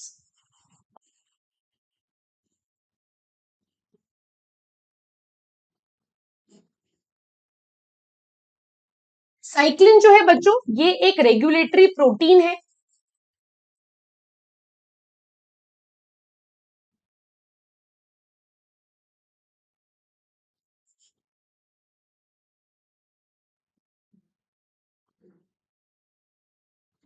ये एक रेगुलेटरी प्रोटीन है जो कि हर phase of the cell cycle में बनता है. इंटरफेज के लिए अलग साइक्लिन्स है, फिर G1 के लिए अलग है, G2 के लिए अलग है, S के लिए अलग है, फिर प्रोफेज मेटाफेज सबके लिए अलग अलग है. ये हर phase of the cell cycle में बनते हैं, डिक्लाइन होते हैं and then new cyclins are formed. इसीलिए इनका नाम क्या है, साइक्लिन, क्योंकि ये साइक्लिक बनते हैं और डिस्ट्रॉय होते चले जाते हैं.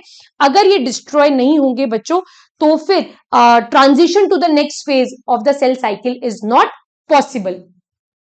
नेक्स्ट इंपॉर्टेंट चीज जो सेल साइकिल को रेगुलेट करती है बच्चों वो है CDK, that is cyclin dependent kinase. Kinase क्या है, एक कैटालिटिक एंजाइम है. ये एक कैटालिटिक एंजाइम है और इसकी एक्टिविटी किसके ऊपर डिपेंडेंट है, इसकी एक्टिविटी पूरी साइक्लिन के ऊपर डिपेंडेंट है. ये साइक्लिन के साथ जुड़ेगा तभी एक्टिवेट होगा, वरना ये काम नहीं कर सकता. काइनेज की सबसे खास बात है इट रिजल्ट्स इन द या it helps in the phosphorylation of protein. ये किसमें मदद करता है, it results in phosphorylation of protein. और जब भी प्रोटीन्स का फॉस्फोराइलेशन होता है बच्चों, तब तक प्रोटीन में स्ट्रक्चरल चेंजेस आते हैं एंड तब सेल साइकिल जो है वो रेगुलेट होगी, या कोई भी बॉडी का प्रोसेस जो है वो क्या होता है, रेगुलेट होता है। इसी को ग्राफिकली देखते हैं, इंपॉर्टेंट है। आप देखिए, cyclin D, cyclin E, cyclin A, cyclin B, ये अलग अलग टाइप के साइक्लिन है। साइक्लिन डी जो है वो क्या करता है, triggers the cell to move from G0 to G1 and from G1 to the S phase. ये इंटरफेज को बेसिकली रेगुलेट कर रहा है, और इंटरफेज में भी ये G0, G1 और S के बीच में रेगुलेशन करवा रहा है। ये स्टार्ट हो रहा है एंड देन ये डिक्लाइन हो जाएगा सेल डिवीजन के एंड पे, ठीक। फिर इसके बाद आता है साइक्लिन ई। साइक्लिन ई क्या करता है, ये एस फेज में काम करेगा, ये एस फेज में काम करेगा and it prepares the cell to replicate the DNA. तो ये यहां से G1 के से पीक पर आएगा और डिक्लाइन हो जाएगा, और इसकी मैक्सिमम पीक कहां है बच्चों, एस फेज के ऊपर इसकी मैक्सिमम पीक है। देन इसके बाद आता है साइक्लिन ए। साइक्लिन ए क्या करेगा, activates DNA replication inside the S phase. E ने क्या करा, डीएनए को प्रिपेयर कराया, ए ने क्या करा, डिवाइड ही करा दिया, तो इसका पीक यहां पर आएगा एंड देन ये एम फेज के ऊपर आकर डिक्लाइन हो जाएगा। साइक्लिन बी माइटोटिक स्पिंडल की असेंबली को प्रमोट करता है, ये प्रो फेज में काम करेगा।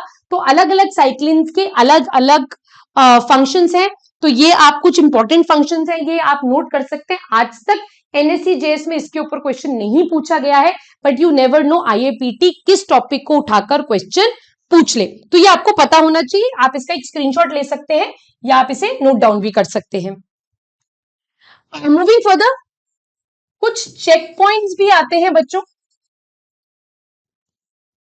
चेक पॉइंट्स क्या होते हैं, वो चेक करते हैं कि सेल जो डिवाइड करने का प्रोसेस कर रहा है वो सही तरीके से कर रहा है या नहीं कर रहा।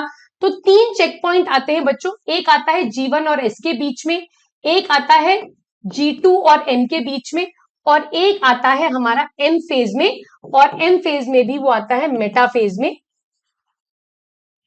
ये चेक करता है स्पिंडल फाइबर सही से बने हैं, प्रॉपरली अटैच्ड है या नहीं है। G1 टू S के बीच में जो चेक पॉइंट आता है, इट असेस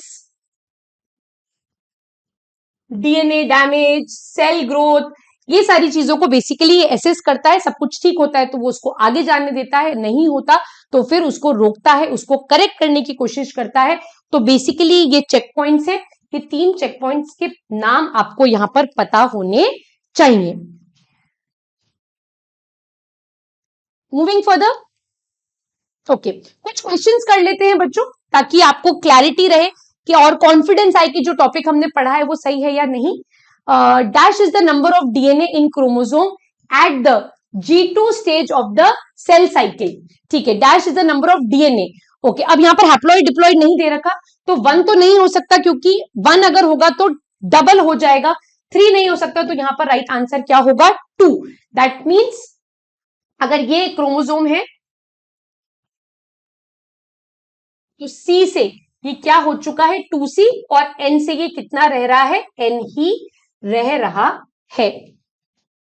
नेक्स्ट क्वेश्चन देखते हैं।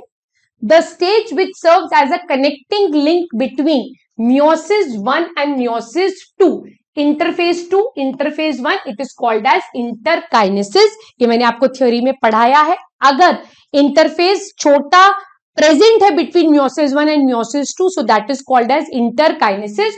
और इंटरकाइनेसिस के अंदर एस फेज जो है वो हमेशा एब्सेंट होगा।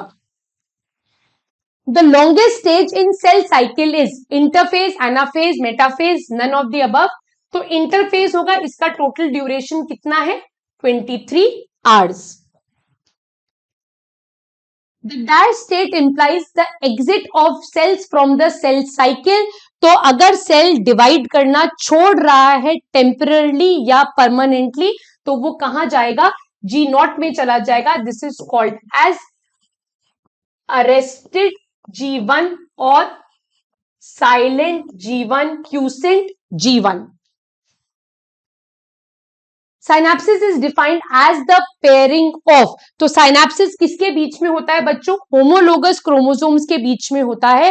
होमोलोगस क्रोमोसोम्स वो क्रोमोसोम है जिनके पास सेम जेनेटिक इंफॉर्मेशन है, they carry same genetic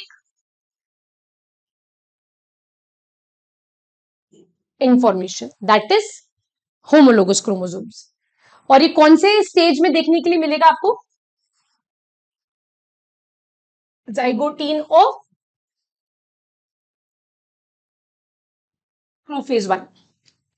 next, mitosis can be observed in polyploid individual, diploid individual, haploid individual, सब टाइप में मिलेगा। तो यहां पर ऑप्शन डी जो है वो करेक्ट हो जाएगा।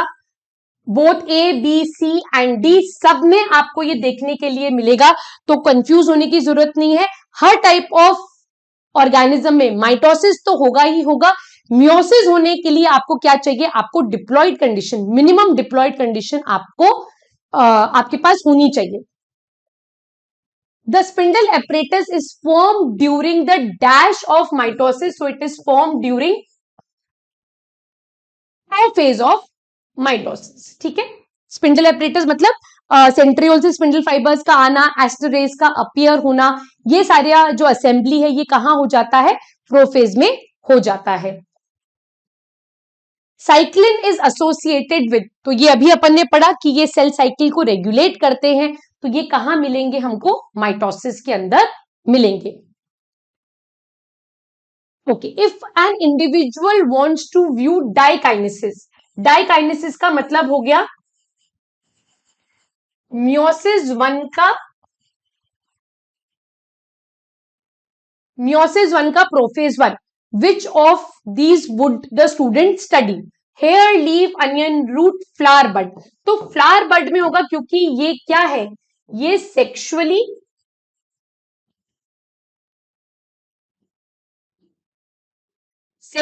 रिप्रोड्यूसिंग पार्ट ऑफ प्लांट है। तो अगर कोई भी पार्ट सेक्सुअली रिप्रोड्यूस कर रहा है, दैट मीन्स वो मियोसिस शो कर रहा है, तो उसी में आप क्या स्टडी कर सकते हो? परफेक्टली आप डाइकाइनेसिस को स्टडी कर सकते हो। और डाइकाइनेसिस दिमाग में आते ही या सुनते ही आपके इमीडिएटली आपको रिकॉल कर लेना चाहिए कि यहां पर क्या होगा? टर्मिनलाइजेशन। यहां पर क्या होगा? Terminalisation. Okay, chromosome structure can be observe best during, तो यहां पर क्या होगा? मेटाफेज। ठीक है, metaphase is the best phase two study the morphology. Okay, अब कुछ पीवाईक्यूज देख लेते हैं, सो दैट जो भी कंसेप्ट अपन ने पढ़ा है क्या हम उनसे एमसीक्यू सॉल्व कर पा रहे हैं या नहीं, देख लेते हैं। The process involve in healing of the wound is, तो वुंड हीलिंग अगर होगी तो वहां पर डेफिनेटली कौन सा डिवीजन होगा बच्चों? वहां पर माइटोसिस होगा। Okay, considering the action of colchicine, तो कॉल्चिसिन ना बच्चों एक ड्रग है, it is use to treat, cancer. और ये ड्रग क्या करती है? It prevents the formation of,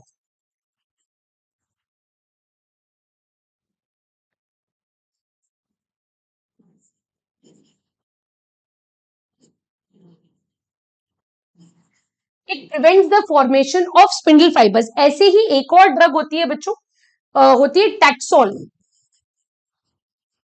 taxol क्या करती है? मेरा XN लग रहा है, एक second.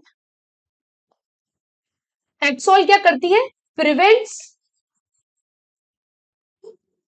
The contraction of spindle fibres. Spindle fibres तो बन जाते हैं बट कॉन्ट्रैक्ट नहीं हो पाते, तो सेल साइकिल क्या हो जाएगा? अरेस्ट हो जाएगा। तो ये वो ड्रग्स हैं जो बेसिकली कैंसर की ट्रीटमेंट में काम आते हैं। ओके, सो यहां पर आंसर क्या हो जाएगा? कैंसर। आगे चलते, 2019, यही मैंने आपको बताया था कि बीच में एक ब्रेक आ गया और पीवाईक्यूज नहीं मिलेंगे आपको, बट यस 2019-2023 में इस चैप्टर से क्वेश्चंस पूछे गए हैं। अच्छा क्वेश्चन है, देखते हैं। An organism has 27 pairs of chromosome, मतलब 54 क्रोमोसोम्स है। in each daughter cell after completion of mitosis and in each gamete after completion of meiosis 2 chromosome would be present respectively. ठीक है, तो अगर माइटोसिस हुआ है तो इक्वेशनल डिवीजन होगा, तो अगर उसके पास 54 क्रोमोसोम्स हैं तो each daughter cell will always have 54 chromosome. This will be the case of mitosis. Gamete formation के टाइम पर the number would reduce to half, that means each daughter cell will have 27 chromosome, तो 54 और 27 answer होना चाहिए। Mitosis के बाद 54 और meiosis 2 के बाद 27। हाँ, तो ये ऑप्शन बी यहां पर करेक्ट हो जाएगा। नेक्स्ट देखते हैं 2023 का क्वेश्चन है, to effect fertilization in angiosperms, pollen grains germinate on the stigma and give out the pollen tubes which grow through the style and reach the ovule where the male gametes are discharged close to the egg. Suppose a brinjal plant has to produce 300 seeds. तो 300 seed produce करने हैं brinjal को। How many cell division will be required to produce the desired fruit. Okay, अब यहां पर question पूछ रहा है, अब यहां पर this is the beauty of NSCJS. मैं हमेशा बोलती हूं कि एनएससीजेएस आपकी क्रिटिकल थिंकिंग को डेवलप करता है। क्यों? क्योंकि ये एक कंसेप्ट से क्वेश्चन नहीं पूछता, ये डाइवर्स कर देता है। अब यहां पर 2 चैप्टर एक साथ पूछ लिए, पहला sexual reproduction in flowering plants पूछ लिया और साथ में सेल डिविजन को उसने लिंक कर दिया। अब क्वेश्चन बोल रहा है 300 सीड्स बनाने हैं तो कितने मियोसिस लगेंगे मेल और फीमेल में मिलाकर। तो बच्चों हमेशा एक चीज आप याद रखिएगा, in case of males whether it is plant और it is animal, in case of male एक सेल से आपको 4 गेमीट्स मिलेंगे, 4 haploid cell. But in case of female आपको एक सेल से एक गेमीट ही मिलेगा। ठीक है, आपको 300 सीड चाहिए, that means fusion between male and female gamete चाहिए। तो फीमेल के केस में एक सेल से एक ही गेमीट मिल रहा है, तो 300 के लिए आपको 300 टाइम्स डिवाइड करना पड़ेगा, 300 डिविजन्स करने पड़ेंगे। मेल में आपको 1 से 4 मिल रहा है, तो यहां पर आपको 75 टाइम्स डिवाइड करना पड़ेगा 300 बनाने के लिए। सो टोटल कितना हो जाएगा? 375 मियोटिक डिवीजन। तो मेल के केस में 1 से 4 मिल रहे हैं, तो 300 पोलन ग्रेन बनाने के लिए, 300 मेल गेमीट्स प्रोड्यूस कराने के लिए आपको कितने मियोसिस लगेंगे? 1 से 4 मिल रहा है, 300 बनाना है, तो 300 डिवाइडेड बाय आप 4 कर दीजिए, आपको क्या मिल जाएगा? 75 मिल जाएगा, इसमें कोई दिक्कत नहीं है। अब फीमेल्स के केस में एक सेल से आपको एक ही गेमीट मिल रहा है, तो आपको कितनी बार डिवाइड करना पड़ेगा? 300 टाइम्स 300 बार डिवाइड करना पड़ेगा। तो 300 plus 75 will give you 375 meiotic divisions are required to form 300 seeds. So the right answer here is option B. तो ये बहुत ही बढ़िया क्वेश्चन है और 2023 में INJSO में भी ऐसे ही क्वेश्चंस पूछे गए थे, तो थोड़ा हाई चांसेस रहते हैं कि ऐसे क्वेश्चंस पूछे जा सकते हैं। तो आई होप ये पार्ट जो है आपको बच्चों अच्छे से समझ में आया होगा। जितने भी ऑब्जेक्टिव्स अपन ने डिसाइड किए थे कि हमको सेल साइकिल आएगा, सेल डिवीजन आ जाएगा, माइटोसिस आ जाएगा, मियोसिस आ जाएगा, चेक पॉइंट्स आ जाएंगे एंड हम कंसेप्ट्स भी अप्लाई कर पाएंगे क्वेश्चन सॉल्व करने के लिए। तो आई थिंक पूरा चैप्टर आपको अच्छे से क्लियर हो गया है बच्चों। फिर भी अगर आपको कोई डाउट है तो प्लीज कमेंट बॉक्स में मेंशन करें, हम जरूर उन डाउट्स को सॉल्व करेंगे। Till then all the best.